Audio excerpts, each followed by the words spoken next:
Hello students, I am Hariom sir. जैसा कि आप जानते हैं कि आज सैटरडे है और सबसे अच्छी बात कि आज आपका acid base and salt completely chapter हो जाएगा। आज आपकी कंसेप्ट भी कंप्लीट हो गई, इन टेक्स्ट भी हो जाएगा और एनसीईआरटी की एक्सरसाइज की लास्ट 5 क्वेश्चन आज हम कंप्लीट करा देंगे। ये 15 तक एक्सरसाइज है इसकी, इसे आज कंप्लीट करा देंगे और मंडे से एक न्यू चैप्टर के साथ अपने चैनल पाएंगे, मेंटल और नॉन मेंटल।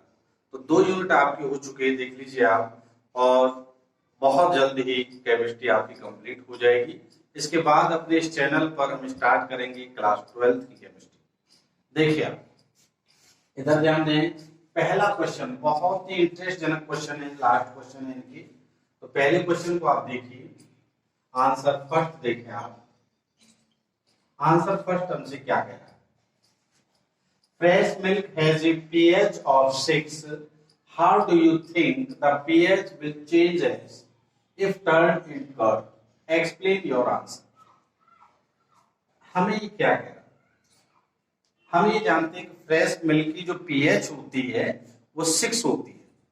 जो मिल्क होता है फ्रेश, ताजा दूध जिसे कहते हैं, उसकी pH 6 होती है।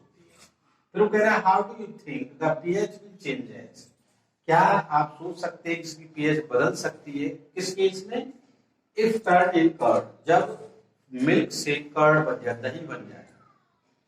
तो कैसे बदल जाती है, इसी के विषय में उन्होंने कहा है कि इस पॉइंट को आप एक्सप्लेन कीजिए। तो ध्यान रखें, जब मिल्क होता है तो मिल्क कर्ड में कब चेंज होता है?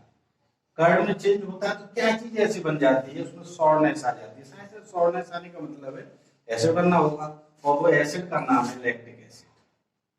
कौन सा एसिड बन जाता है? लैक्टिक एसिड बन जाता है।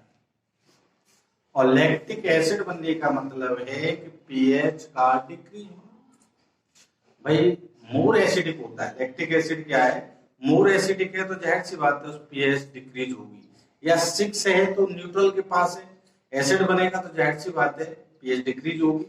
तो इसमें हम इसका आंसर लिखना चाहे, आप लिख सकते हैं due to the presence of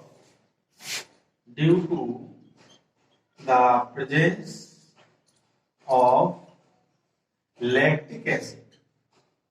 समझ में आया? Due to the presence of lactic acid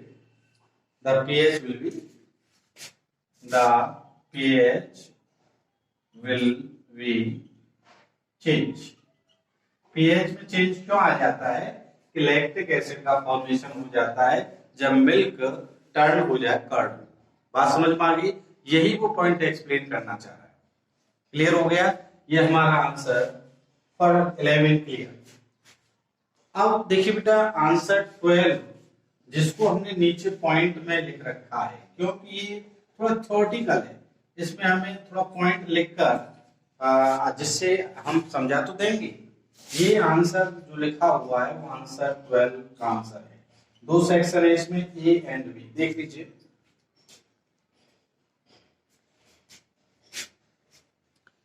तो इन्हें जूम करके देख सकते हैं, हमने बोर्ड पर जगह कम होने के कारण थोड़ा छोटा लिखा है, लेकिन ये थ्योरेटिकल है। एक्सप्लेन तो मैं कर दूंगा, लेकिन थ्योरेटिकल इसलिए लिखवा दिया है कि जिससे आप पॉइंट टू पॉइंट इनको याद कर सकें। देखिए क्वेश्चन क्या है? A milkman added a very small amount of baking soda to fresh milk. एक मिल्कमैन होता है, दूधिया होता है, उसका अपना एक क्ल्यू होता है, इशू होता है कि वो फ्रेश मिल्क में थोड़ा सा बेकिंग सोडा मिलाता है। अब बेकिंग सोडा क्यों मिला रहा है? ये क्या लिखा हुआ है? बेकिंग सोडा क्यों मिला रहा है, ये सोचने वाली बात है। फिर ये क्या कह रहा है? Why does he shift the pH of the fresh milk from 6 to slightly alkaline? तो आप उसे कैसे, क्यों पूछ रहा है? जो पीएच है स्लोली क्या है, स्लाइटली 6 से एल्कलाइन की तरफ हो जाती है। एल्कलाइन का मतलब है 7 से ऊपर हो जाती है, 7 से ऊपर हो जाती है। ऐसा क्यों हो जाता है थोड़ा मिलाने पर इसे? दूसरा, why does this milk take a long time to set a curd? और एक लंबे समय तक जो मिल्क है वो दही में कन्वर्ट यानी कर्ड में कन्वर्ट नहीं होता है, क्यों? दूसरा, उसकी पीएच स्लोली एल्कलाइन नेचर की होती चली जाती है। 6 से 6 तो एसिडिक है, एल्केलाइन हो रही है तो सीधी सी बात है 7 से ऊपर जा रही होगी। दूसरा, एक लंबे समय तक दूध रखा रहता है, दही में परिवर्तित नहीं होता। क्या कारण है? वो थोड़ी सी मात्रा में बेकिंग सोडा मिला देता है। तो दोनों के आंसर में आपको थ्योरेटिकल पॉइंट पे लिखे हैं मैंने, आप देख लीजिए ध्यान से। एक आंसर यहाँ देखिए, ये है इसका answer. Because by adding NaCO3 to fresh milk it delayed the time to form lactic acid. बात समझ में आ गई कि जैसे हम सोडियम बाइकार्बोनेट डालते हैं, सोडियम बाइकार्बोनेट साल्ट है, ध्यान रखिए, लेकिन बेसिक नेचर का है, डालते हैं तो उस मिल्क में it delayed time to form lactic acid, उस मिल्क में लैक्टिक एसिड बनने में थोड़ी देरी लगती है, and therefore the sourness of milk can be delayed. जब लैक्टिक एसिड में भाई देरी से बनेगा तो जाहिर सी बात है उस मिल्क में जो खट्टा बने, जो सोरनेस है, उसमें भी समय लगेगा। यानी एक लंबे समय तक जो मिल्क है वो फ्रेश मिल्क रहेगा, कोई उसमें चेंज नहीं होगा। Avoid the more for time as the pH will the increase on adding sodium bicarbonate. और एक लंबे समय तक दूध रखा रहता है इसी कंडीशन में, और इसीलिए हम जो है इसका pH जो है क्या हो जाता है, इंक्रीज हो जाता है by the adding of sodium bicarbonate. इसीलिए थोड़ी सी मात्रा में हम सोडियम बाइकार्बोनेट या बेकिंग सोडा मिलाता है। समझ में आया कि काफी टाइम लग जाता है उसके अंदर लैक्टिक एसिड फॉर्मेशन में, जिससे सॉरनेस नहीं होती है, यानी दूध से दही नहीं बनता है, एक लंबे समय तक रखा रहता है। अच्छा, सेकंड ऑप्शन भी लगो इसी से मैच खाता है। सेकंड ऑप्शन यही कह रहा है कि this milk taking long time to set a curd, यानी एक लंबे समय तक दूध रखा रहता है लेकिन दही नहीं बनता, उसका क्या कारण है? तो इसमें भी देखिए यही कारण है, same as the pH will increase, therefore the formation of lactic acid will take time and the sourness and therefore the curd formation will delay। तो जाहिर सी बात है भाई लैक्टिक एसिड का फॉर्मेशन होने में समय लगेगा, तो बहुत लंबे समय तक क्या है कि कर्ड भी नहीं बन पाएगा, उसके अंदर सॉरनेस भी नहीं आएगी, तो एक लंबे समय तक दूध रखा रहेगा, मिल्क रखा रहेगा। दूधिया बड़ा चालाक होता है मिल्क में कि वो इसीलिए बेकिंग सोडा उसमें मिला देता है। मान लो कहीं हमें एक लंबे समय तक भाई पूरा दिन हमें दूध चाहिए और जाहिर सी बात दूध रखा रहेगा तो सॉरनेस आ जाएगी, तो उसमें थोड़ी मात्रा में बेकिंग सोडा मिला देता है। क्लियर हो गया? देखिए, और नेक्स्ट हम बात करेंगे, ये पॉइंट देख ले, नोट कर लेना। इसके बाद क्वेश्चन नंबर 13 की बात करें आप, आंसर आपका 30। देखिए ये छोटे छोटे आंसर है। Plaster of Paris should be stored in A moisture proof container, explain by. देखिए पहले तो आप समझ लीजिए पीओपी है क्या, प्लास्टर ऑफ पेरिस है क्या।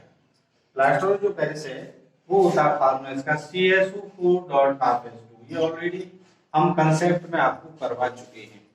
इसको हम केमिकली नेम क्या बोल देते हैं, calcium sulphate hemihydrate. Hemi means hydrate, hemihydrate, calcium sulphate hemihydrate.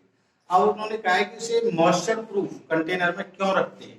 Moisture proof container में रखने का मेन जो कॉज है कि यदि हम इसमें मॉइस्चर होगी, सपोज करो मॉइस्चर होगी, तो इसका 3/2 मॉलिक्यूल्स मॉइस्चर के से रिएक्ट कर लेंगे और इसे हार्ड मास यानी कि जिप्सम में कन्वर्ट कर देंगे। जिप्सम, ये बहुत हार्ड मास होता है, और जब ये हार्ड मास बन जाता है तो ये पीओपी किसी मतलब का नहीं रहता। मेरी बात समझ में आ गई? पीओपी में यदि हम वाटर मिक्स कर दें तो जिप्सम में कन्वर्ट हो जाता है, वो एक हार्ड मास होता है, फिर इसका यूज हम नहीं कर सकते जिस तरह हम पीओपी का यूज करते हैं। इसीलिए ध्यान रखिए, हम जो है इसे उसमें क्या क्वेश्चन मॉइस्चर प्रूफ कंटेनर में रखते हैं, जिससे मॉइस्चर इसके कांटेक्ट में ना आए और ये सेफ रहे, और इसका यूज हम प्लास्टर में और जो फॉल्स रूफ होती हैं जिसे सीलिंग कहते हैं उसमें हम इसका यूज करते हैं। क्लियर हो गया? Answer 13 is clear.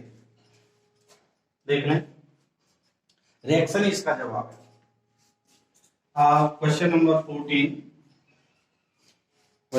14 पर बात करें आंसर 14। देखिए, what is the neutralisation reaction, give two examples. ये बहुत सिंपल सी बात है। क्या है, किसी एसिड प्लस बेस को आप रिएक्ट करा, एसिड और बेस दोनों स्ट्रॉन्ग हो तो आप क्या बन जाएगा, साल्ट बन जाएगा, और प्लस वाटर से निकल जाएगा, वाटर।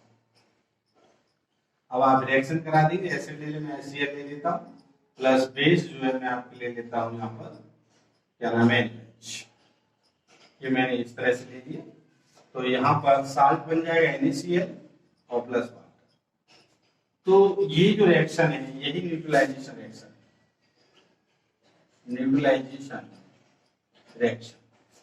दूसरा एग्जाम्पल लेना चाहे मैं इसी की जगह H2SO4 ले लेता हूँ, ये NaOH ले लेता हूँ, तो ये आपका बन जाएगा Na2SO4 और प्लस H2। बैलेंस के लिए आप दिखा सकते हैं 2 और ये। तो इस तरह से जो साल्ट बन रहे हैं ये इनकी न्यूट्रल नेचर है, और इस प्रोसेस को हम न्यूट्रलाइजेशन रिएक्शन कहते हैं। ये ऑलरेडी हम पहले बता भी चुके हैं कंसेप्ट में, तो इसके आंसर देख सकते हैं। क्लियर हो गया। और लास्ट क्वेश्चन बहुत सिंपल है, देखें आप, give 2 important use of washing soda and baking soda. ध्यान रखिए, बेकिंग सोडा कह रहा है, बेकिंग पाउडर नहीं कह रहा। हमने बता चुके हैं कि बेकिंग सोडा बेकिंग पाउडर में अंतर है। बेकिंग सोडा में कोई एडिबल एसिड हम मिला दें तो बेकिंग पाउडर बनता है, उसके यूज अलग है। तो हम फर्स्ट पहले वॉशिंग सोडा, तो फर्स्ट देख ले आप वॉशिंग सोडा की यूज। वॉशिंग सोडा का जो फार्मूला होता है Na2CO3 होता है। फर्स्ट इसका डिटर्जेंट, क्लीनिंग एजेंट के रूप में कार्य करता है, डिटर्जेंट फॉर्म में इसका यूज होता है, डिटर्जेंट फॉर्म में इसका यूज होता है। और सेकंड इसका होता है रिमूवल ऑफ, देखिए सेकंड यूज बहुत इंपॉर्टेंट है इसका, removal of hardness of water.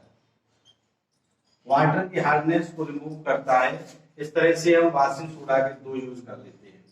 एक कुछ सेकंड आ जाता है आपका बेकिंग पाउडर, बेकिंग सोडा यानी NaCO3, इसका क्या यूज है आप देख सकते हैं। फर्स्ट इसका जो यूज है बेकिंग सोडा का, टू मेक केक्स फ्लफी, पहले तो टू मेक बेकिंग पाउडर, ध्यान रखिए baking powder, it's used cake fluffy, it's used make cake fluffy बनाने में, यानी उसको फुलाने में यूज किया जाता है। पहले तो इससे बेकिंग पाउडर बनाएंगे जिसका यूज केक को फुलाने में किया जाता है, फ्लफी में किया जाता है। इसके अलावा इसका यूज और होता है बेकिंग सोडा का फायर एक्सटिंग्विशर, आग बुझाने में भी इसका यूज किया जाता है। तो मेरे प्यारे बच्चों, इस चैनल पर आप लगे हुए हैं, और इस चैनल पर बहुत खुशी की बात कि हमने 2 यूनिट कंप्लीट करा दिए, chemical action and equation completely, एक पॉइंट बेसिक कंसेप्ट का, और साथ में in text question of full NCERT exercise. 2 unit हमारे कंप्लीटली हुए। आप बोर्ड में कहीं पर भी इसमें से क्वेश्चन देख सकते हैं, आपकी समझ में आएंगे। और इसके बाद मंडे से हम स्टार्ट करने जा रहे हैं chapter 3 metal and non metal. उसको ध्यान से पढ़ेंगे, बहुत इंपॉर्टेंट चैप्टर है और आगे भी काम आएगा। और बस हमारा लास्ट में ये रहता है, चैनल को लाइक करें, सब्सक्राइब करें और अपने फ्रेंड सर्कल में शेयर करें। अब पढ़ने का समय आ गया है, पढ़ाई कीजिए। थैंक यू, नमस्कार।